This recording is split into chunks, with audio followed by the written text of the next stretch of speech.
Donc, le dossier qui était en notre possession, qu'on transporte dans une brouette pour aller à l'audience, parce qu'il y a assez de pièces et le dossier est assez fourni, ce qui nous a permis de dire clairement haut et fort que Damana Picasse était le principal financier de l'attaque du 2e bataillon d'Abobo.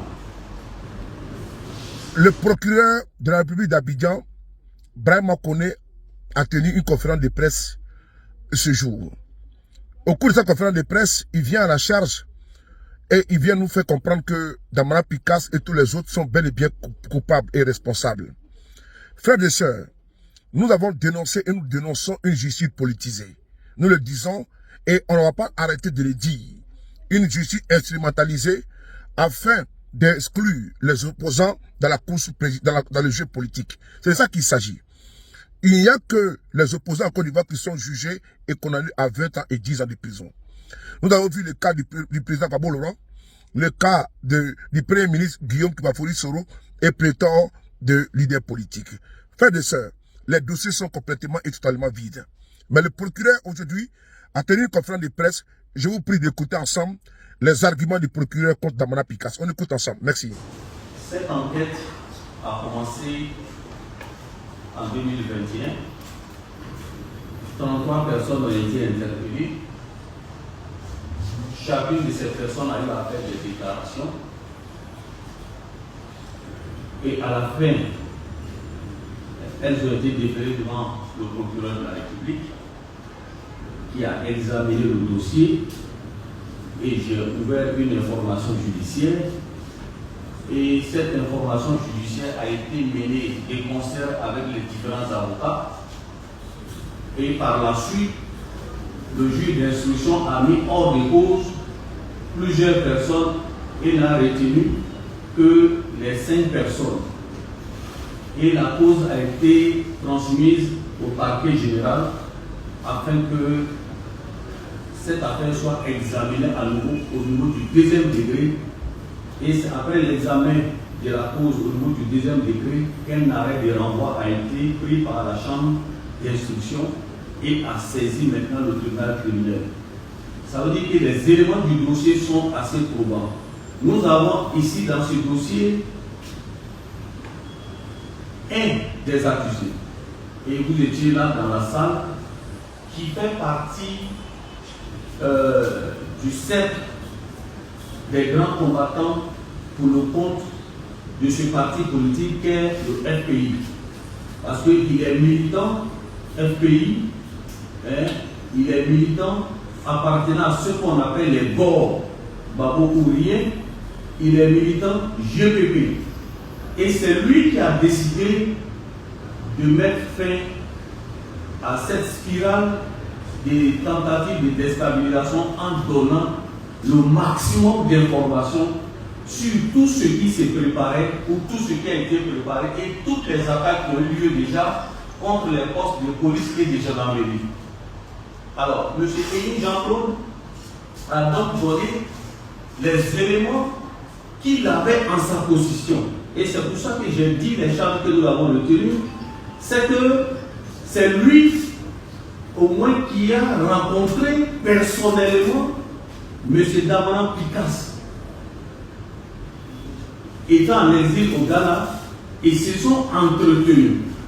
Parce qu'il faut noter d'abord même qu'avant qu'il n'aille vers Damana Picasse, lui, avec Mandou Zadi, avec Iko Lagui et autres, ont décidé, après l'échec de la désobéissance civile, alors de continuer leur projet de déstabilisation. Et c'est comme ça que, comme ils ont l'habitude de travailler avec cette prophétesse Nyenekou Joséphine, ils se sont rendus donc au Libéria pour obtenir le soutien de cette dame qui pourrait leur donner des mercenaires. Et cette dernière a dit qu'elle ne pouvait pas se mêler à cette attaque-là tant qu'elle n'a pas l'accord d'une haute personnalité du parti FPI. Et c'est comme ça qu'il a fait maintenant le voyage du Libéria au Ghana. Et il a été reçu par M. Damana Picasse. M. Damran Picasse a eu un entretien avec lui et ça a été dit à la barre. Tout le monde était là.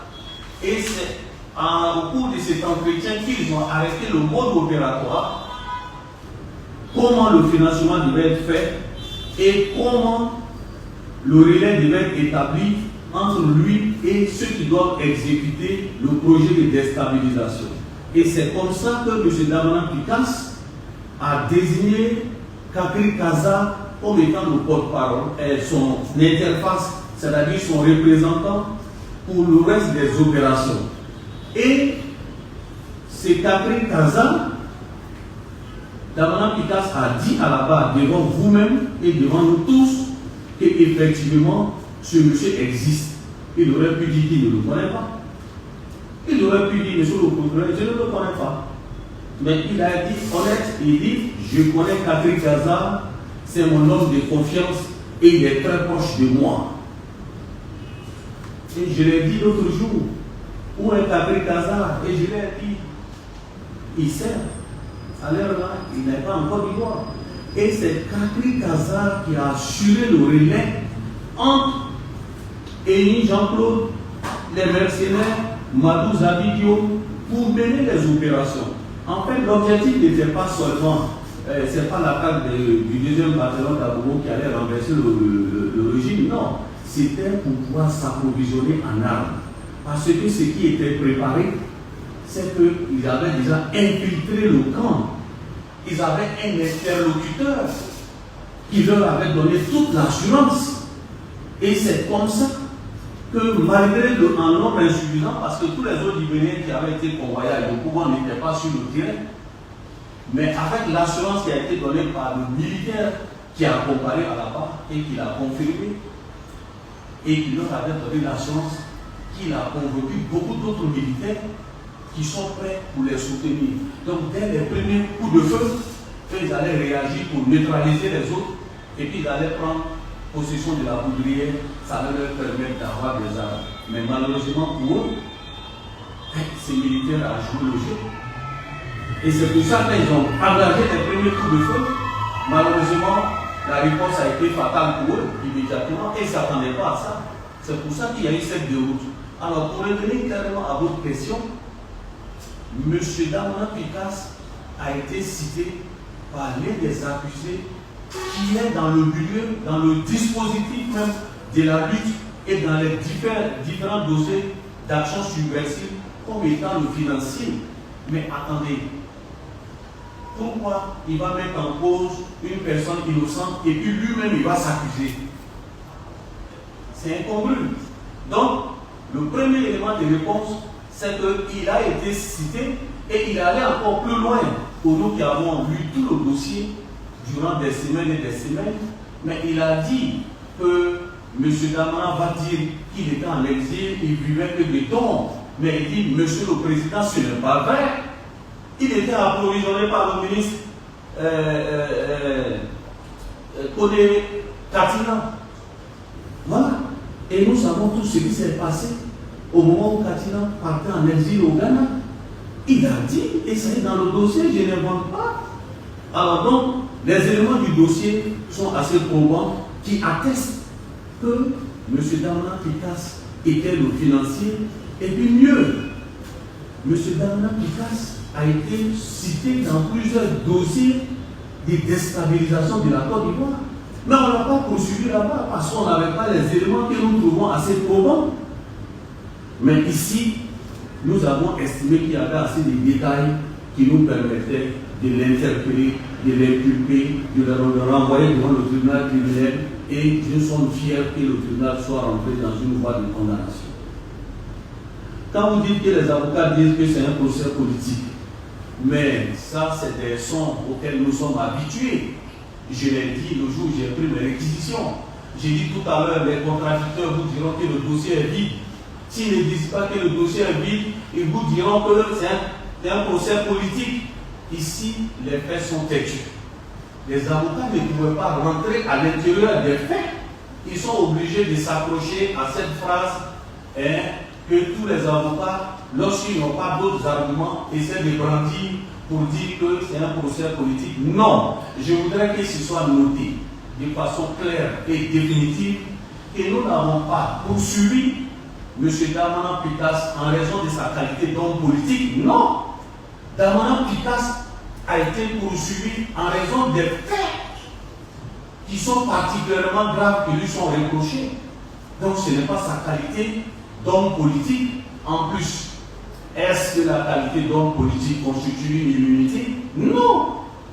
Donc le dossier qui était en notre possession, qu'on transporte dans une brouette pour aller à l'audience parce qu'il y a assez de pièces et le dossier est assez fourni, ce qui nous a permis de dire clairement haut et fort que Damanan Pitas était le principal financier de l'attaque du 2e bataillon d'Abobo.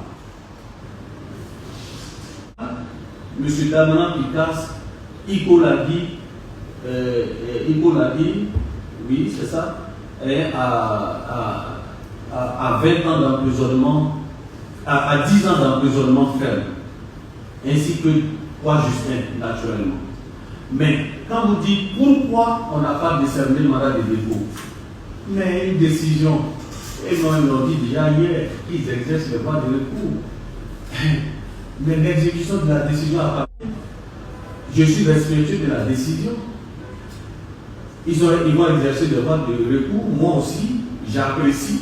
Si je vais exercer le droit de recours, c'est la vie faire appel. Mais le délai d'appel, ça court toujours, c'est 20 jours. Donc, je suis là et je regarde. Mais, si le tribunal avait suivi certainement le parquet en décernant mandat de dépôt, en les condamnant à 20 ans, Monsieur Jean Mélène Biti, Radio de la Paix. Vous dites qu'est-ce qui vaut la parole de M. Poix, Justin, face à celle de Henri Conan Bédier. Je voudrais vous inviter à ne pas faire de l'amalgame comme les avocats le faisaient le jour de l'audience. Le procès concernant le dossier de la désobéissance civile existe et le dossier n'est pas encore clôturé. Et le cas de M. Poix, Justin, c'était un cas isolé. C'était le 14 septembre 2020, c'est-à-dire la date à laquelle le Conseil constitutionnel devait publier la liste des candidats autorisés à participer à l'élection présidentielle. C'est là où il a essayé de chauffer à bloc ses militants et sympathisants en leur demandant de se préparer physiquement, mentalement et de descendre dans la rue partout en Côte d'Ivoire sur une période infinie en créant le chaos. Et il n'a pas nié. On a posé les différentes questions. Quel veut dire se préparer physiquement, de façon violente, de façon désordonnée? Vous étiez là, il a tenté d'éviter, mais pour finir, je ne fais que lire certains extraits de ses propres déclarations devant le juge d'instruction où lui-même il a détaillé et en présence de son avocat qui était dans la salle. Chez moi, le débat était clos. Alors donc, ici, il faut éviter de faire l'amalgame. Le dossier concernant la désobéissance civile existe bel et bien et je crois que ça va connaître un dénouement bientôt parce que nous étions actuellement à la première session du tribunal criminel qui vient de prendre, qui va être clôturé certainement aujourd'hui ou demain. Bon, on verra les dossiers qui seront inscrits, mais le dossier Poix Justin est différent du dossier que nous avons intitulé le dossier désobéissance civile 2020, où il figure certaines personnalités dont je ne vais pas citer ici, mais que vous connaissez.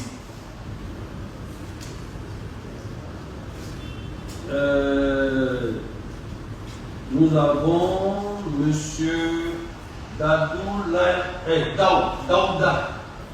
Daouda, Live TV. Une seule personne, vous avez dit, sauf erreur de ma part, que c'est une seule personne qui a été condamnée à 5 ans et les autres à 10 ans. Si je peux résumer ainsi. Je voudrais préciser que ceux qui ont été condamnés à 10 ans, il y a le dossier Damanan Pitas. Dans ce dossier, Il y a Damana Adjapikas qui a été condamné à 10 ans. Il y a Hippo Lagui qui a été condamné à 10 ans. Le juge a expliqué et son explication se trouve dans la décision. Maintenant, les autres, c'est-à-dire Eni Jean-Claude, qui lui-même a reconnu les faits, qui a donné les détails et comment et a défini le mot. Connaissant la justice ivoirienne et le rôle négatif qu'elle a joué dans la condamnation successive des opposants en Côte d'Ivoire, nous ne donnons pas once de confiance au dit du procureur. Parce que quand je regarde le dossier de M. Guillaume Kouafori-Soro, le procureur Adou Richard est sorti et il transpirait ici. Et c'est un dossier qui a été monté de toutes pièces afin de le condamner à 20 ans et à perpétuité. Quand nous regardons également le cas du président Gbagbo Laurent, si la casse, c'est le cas de la BCAO, est condamné à 20 ans de prison. Frères et sœurs, l'opposition de Côte d'Ivoire doit comprendre que ce pouvoir qui est en place aujourd'hui est dans une dynamique et dans une posture de cooptation et de conservation du pouvoir. Il est temps de se lever, il est temps de comprendre qu'on doit changer de paradigme et de tactique, pour ne pas dire de stratégie. Merci.